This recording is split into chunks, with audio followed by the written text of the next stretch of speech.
Maqaa Abbaa, kan Ilmaa, kan Hafuura Qulqulluu, Waaqa tokko. Ameen. Waamicha Hafuura ayyaana waggaa hordoftoota amantaa Ortodoksii Tawaahidoo hundaaf Bitootessa 29 ayyaana Gooftaa keenya Yesuus Kiristoos kabajamu.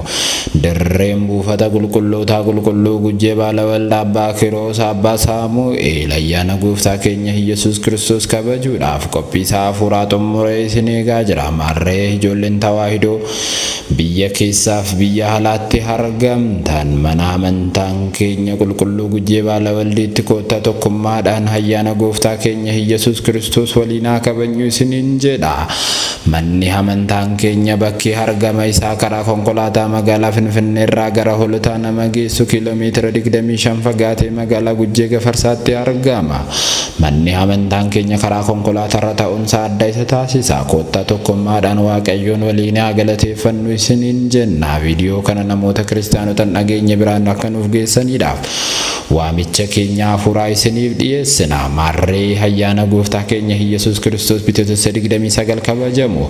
Koottaa tokkummaadhaan waliin haa kabajnu, tokkummaadhaan waliin haa galateeffannu isiniin jenna. Waamicha keenya hafuuraa isiniif dhiyeessina.